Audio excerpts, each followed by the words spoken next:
And when we arrived at the entrance to the park, which is underneath the Disneyland Hotel in Paris on the first day, I saw this crowd and I thought, oh, supercalifragilistic. This is not going to be fun. It is Sunday, April 16th, 2023. And on this week's edition of Sunday Sofa Time, we're talking about crazy crowded Disney parks.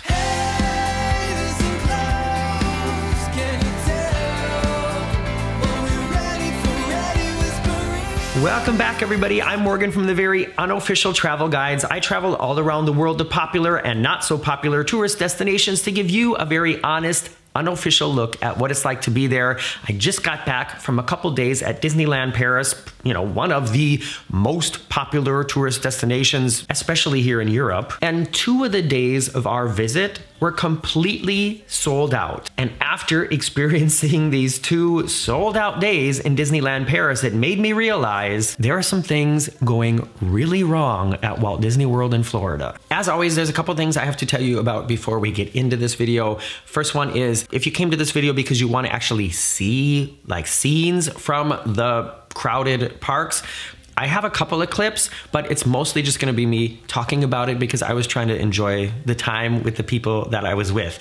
There's not going to be no clips of it, but this video is just mostly going to be me talking, kind of like a podcast with a picture. So I'm sorry if that's what you came here looking for. If you're going to be disappointed by not seeing everything, then have to pick a different video, okay? I have to give you a little bit of information about who I was in Disneyland with and why we went when we went. If you've been around here for a while, you know I've been to Walt Disney World so many times. I've also been to Disneyland Paris 8 times, maybe it's 9. I'm not saying that makes me any kind of an expert, but I'm not new to the Disney parks. However, my good friend and bodyguard, Andreas, aka Collie, him and his wife and their 3 boys have never been to a Disney park anywhere. And it's not the kind of entertainment that they usually plan for. They love to go skiing, they love to go hiking in the mountains, they love to go camping. This kind of commercial tourism is not really high on their list of priorities. So imagine my surprise and delight when a couple months ago, Collie calls me and says, "Morgan, I need your help. We were talking last night and we think we need to take the boys to Disneyland before they get older, and we want you to come with us. We need you to be there. We want to make sure we do everything right, and we want you to be a part of this." And I was like, "Oh, let me see if I have time." Of course, I said yes. I did everything I could to make this possible because for me, or somebody like me who's been to the Disney parks so often, and let me know if you can relate to this, one of the most special things that you can experience after you know everything so well is going there with first timers to see what it's like for them. So of course I said yes. I made it possible and we went there, even though it is Easter holidays right now. So here in Europe, kids have a lot of time off school around Easter, either the week before Easter or the week after Easter. And of course, this is the week before Easter. Not only that, but the second day that we were there, and this is something I didn't realize before we got there, was the Disneyland birthday celebration, where they also brought back this old nighttime spectacular. So the park was also extra full of all these fans who were there for the birthday celebration and for the fireworks at night. And speaking of birthdays, what a coincidence, because today is actually my birthday. So Disneyland Paris just turned 31 years old, and it's also such a strange coincidence because I'm also turning 31 years old.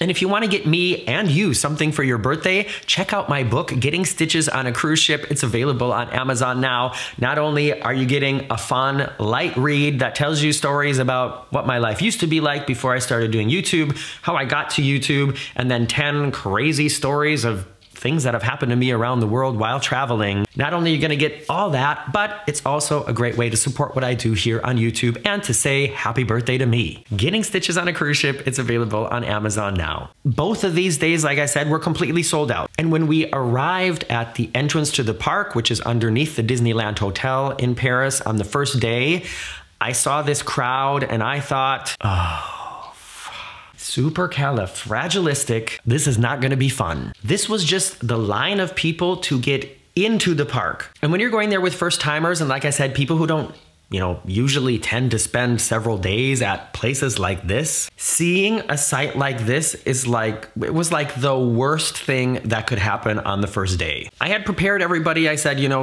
this is gonna be different than going to like your local fair. We are gonna have to wait maybe an hour, maybe even longer than an hour for some of these attractions. And that's just what it's like when you visit a Disney park. So they were prepared for that, but to be greeted by this huge crowd just to get into the park, that is something that I don't think any of us was prepared for. And as we're waiting in this crowd to get into the parks, I'm thinking, okay, we're probably gonna get on 4, maybe 5 things today, and that's gonna be it. That is gonna be their first experience at Disneyland, and I already can tell probably mom and dad are thinking, all right, Morgan, we're never doing this again. And here's where the story gets a little more interesting, because I'm just gonna wrap this all up in just a really short story. We actually had a really great day and got on a ton of attractions, even though the park was sold out. And when you think of a sold out day at the Magic Kingdom in Florida, that's gonna be like Christmas, New Year's, I don't know, what are the other days that are always sold out? On this first day, we got 3 rides on Big Thunder Mountain, 2 rides on Pirates, 2 rides on Space Mountain. We did Star Tours, the Haunted Mansion, the Alice in Wonderland Labyrinth, Casey Jr. Train, the Storybook Boats, and we saw illuminations in front of the castle and had a really great place for it. What I'm saying is, we basically did almost everything in the park on this day, even though it was sold out and there were tons of people everywhere. And this is surprising to me because I know on a sold out day in the Magic Kingdom, there's no way we would have been able to do that many attractions. And now we're gonna get to my theory or theories about why this is. And as always, I'm really interested to hear what you have to say about this. When we arrived at the park on this first sold out day, the first attraction that we went to was Pirates of the Caribbean. Now, most of these rides in Paris are a little bit different than their Florida or California counterparts. In some ways, it's way better. In some ways, it's the same. That's not what this video is about. The information I'm trying to give to you is the waiting area of Pirates in Paris is partially inside and partially outside. And on a normal day, you won't really be waiting in the outside area of Pirates in Paris. You'll mostly just be on the inside. But when we got to Pirates on this day, and we weren't there, we did not rope drop the first day. We got there probably around, 1 o'clock in the afternoon. The entire outside area was full of people. If you were to show up at Pirates in Florida and all that outdoor queuing area underneath, like the front, if that was full, you would be waiting way longer than an hour to get on that ride. But even though all of this queue area in Paris was full, I think we waited like 38 minutes to get on our first ride. And of course, Pirates in Paris is amazing. It's like the biggest version of this ride. It's got 3 drops. It's so cool. That was a great way to like introduce them to the Disney magic. After that, we went to Big Thunder Mountain. Also, in my opinion, the best version of Big Thunder Mountain with huge drops and underwater tunnels. Most of the ride takes place out on an island. It's really great. And not only was the whole like mining area queue full, all the area down the side of the hill, but out into the actual path of the park, they also had the temporary queuing set up, and that was also full. If that was the case in Florida, that wait would probably be 90 minutes to 2 hours. But in Paris, and this is, I think, the longest wait that we had for any ride the entire time, we waited 70 minutes, little over an hour. So sold out day, and at the highest peak time in the afternoon, still only waiting 65, 70, 75 minutes for one of the major attractions. And that's kind of our experience throughout the day. And later in the day, it got cold and rainy, which sucked, but it just sort of all evened out, and then the wait times were average 35, 40 minutes for Space Mountain, for Big Thunder Mountain, for the Haunted Mansion. So how can this be? How can it be that in Florida, even on a day that's not sold out, certain attractions have a 180-minute wait time? And I think it's because either in Paris, the amount of tickets that they sell before they say it's sold out is less, or, and I think this is the more likely situation, it has to do with the FastPass or Genie Plus system. And I'm going to tell you exactly what I mean after this commercial break. Did you get one? What was it about? Write it in the comments below. Just to catch anybody up who doesn't know about this, Disney kind of invented the modern skip the line system. Used to be free for everybody. There were limits on how many you could use a day, and it's changed throughout the years. And now at Walt Disney World in Florida, you can buy a pass for the entire day that will allow you to skip the lines on almost all the attractions, and then on the big attractions, you can buy a one-time pass to skip the line for those as well. So depending on how many people have purchased access to this service on a day, that greatly affects the wait times for the people in the normal line. There might only be 300 people in front of you in the line for Big Thunder Mountain in Florida. And I know 300 sounds like a lot, but Big Thunder Mountain has an hourly capacity of like 1,800 passengers. So 300 people in front of you in the line is not really a lot. But you might be in this relatively short line for Big Thunder Mountain,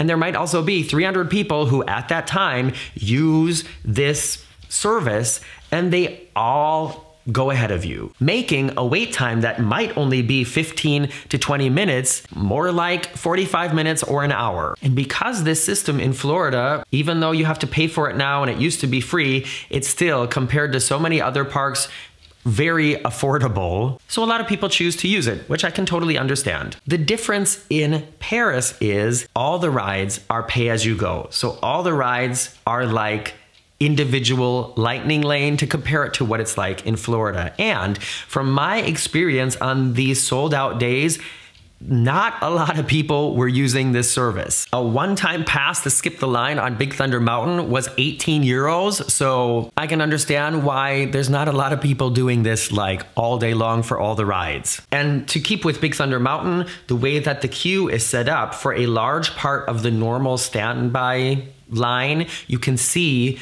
there's a big bridge that kind of goes over the track and comes into the building. So we could see exactly how many people were coming up they call it Premier Access lane. And it was like a handful of people every few minutes. And I think that is why a sold out day at Disneyland Paris is so different than a normal day, or even especially a sold out day in Florida. And it has to do with this dang buy a pass to the front of the line system. And maybe it just also has to do with them letting less people in on a sold out day in Paris. So what's the answer? What have we learned from this, or what should Disney learn from this? I think from a business standpoint, in a way in Florida, Disney is doing it right, because if they can get these parks to be really full and make the experience of waiting in so many lines so detrimental to having a great day at the park, then this product that they offer for a price of being able to wait in a shorter line, of course, that becomes more attractive, and that's going to lead to more revenue.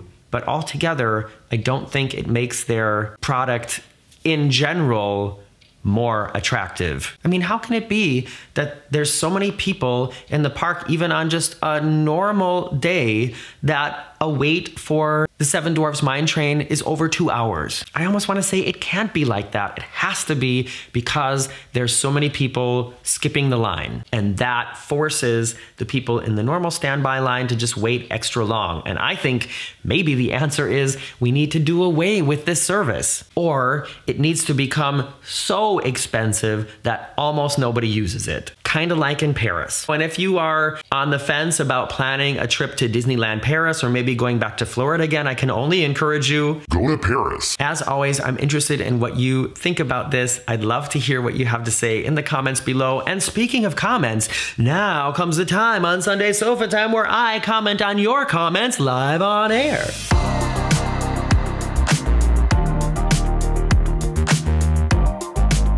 In a video I posted last week, I talked about privacy on cruise ship balconies and that how some people think that you have no privacy on cruise ship balconies and there are cameras pointed at all the balconies and the cruise company can see you all the time. These comments are on that video. The first one is from Vern DePriest. Hey, you two. Vern writes, let's be clear. If I have an ocean view balcony, at some point, I'll be out there and maybe naked. That's just a fact. If Royal Caribbean wants a peek, I'm not gonna deny them of that. Hell, I can call down and let them know a time so they can plan ahead. That really made me laugh. Can you imagine calling the front desk and saying, Hi, this is Vern in cabin 7202. I just want to let you know I'm about to go out on my balcony naked, so if anybody from the security team is interested, now's the time. Next comment is from Kathy Hogg. Kathy writes, I would love it if you did my voice sort of New Yorker with a Texas twang. Dreams come true here on the Very Unofficial Travel Guides, Kathy. Yes, I agree there is no privacy on those interior balconies, and I'm sort of grateful for the cameras just in case something happens. Next comment is from the FTM22. I wish I could write a rude comment just so Morgan would read it in some awesome voice, but alas, my parents taught me too well, so I am relegated to obscurity. No, you're not. And for the next comment, I'm gonna go back to one of the comments that I pointed out in that video about privacy on balconies. It's from Chris PNW. And Chris, if you're watching this, I hope you know that I'm not like trying to call you out or ridicule you. This is a discussion between me and you and several other people here on the internet. I'm happy that you're here on the Very Unofficial Travel Guides, and I'm totally open for discussions like this. So in Chris's original comment, he said that there's no privacy anywhere on cruise ships, full stop. And this comment from him now is really long, so I'm just gonna read part of it. It says, you know darn well many of us meant there are cameras trained on numerous vantage points throughout the interior, exterior of the ship for security and safety. And he also says, I stand by what I said in the original post that one should not expect much privacy other than the confines of your room and the interiors of public bathrooms and clothes changing spaces. Well, Chris, if that's what you had said, or if you had said it like that in the original video, I never would have read the comment and read it the way I did in the original video, because this means something different than you saying there is no privacy anywhere, full stop. This is different. I totally agree with what you're saying here, but that's not what you said in the first comment, and I think most people would agree with that. Thanks for spending this part of my birthday, your Sunday, or whatever day this is with me here in front of the red sofa. The next video here on the Very Unofficial Travel Guides will be another one from the Symphony of the Seas and our fantastic transatlantic voyage across the ocean. Just make sure you're still subscribed down there, or make sure you subscribe if you haven't done it already. Hit those notifications, and I hope to see you back here soon. Bye-bye.